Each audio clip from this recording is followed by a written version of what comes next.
आज सुबह जब हम भौती से निकले तो हमारे साथ कुछ और परिक्रमावासी भी थे। फिर हम सब साथ चलने लगे। अब जैसे रास्ते हमारे दोस्त बन गए थे। चलते चलते जब हम आगे पहुंचे तो हमें दिखा एक मरा हुआ सांप। और फिर पंडित जी की बात याद आ गई कि अंधेरे में कभी मत चलना। नर्मदा मैया तुम्हें बचा तो लेगी, पर सतर्क रहना तुम्हारी जिम्मेदारी है। पहली बार इस वाक्य की गंभीरता मुझे समझ में आ गई। जब हम और आगे बढ़े तो मौसम गर्म था, लेकिन मन में अजीब सी ठंडक थी। और हम पहुंच गए थे एक नदी के पास। दिखने में तो मुझे लगा नर्मदा मैया है, पर फिर पता चला कि ये गोई रिवर है। तो गोई रिवर क्रॉस करके जब हम और आगे पहुंचे, तभी एक माताजी ने मुझे आवाज़ दिया और कहा कि बेटा थोड़ा सा मट्ठा पी लो।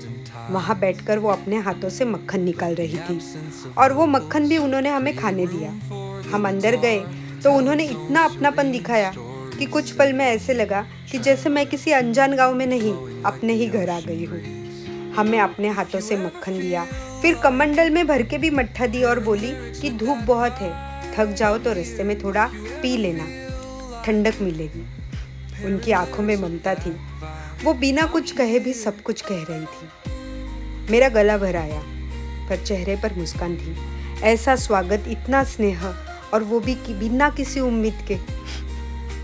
उस पल ऐसे लगा कि अंदर कुछ टूटा नहीं है, शायद कुछ जुड़ रहा है जो बहुत पहले टूट गया था। ऐसा लग रहा है कि नर्मदा मैया हमें सिर्फ परिक्रमा का रास्ता नहीं सिखा रही है या दिखा रही है, वो हमें जीवन जीने का एक रास्ता दिखा रही है। वो हमें बदल रही है, चुपचाप, धीरे धीरे, जैसे वो खुद है, शांत और धैर्यवान।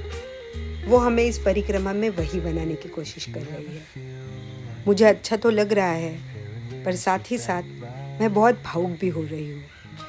तो ये था हमारा आज का व्लॉग।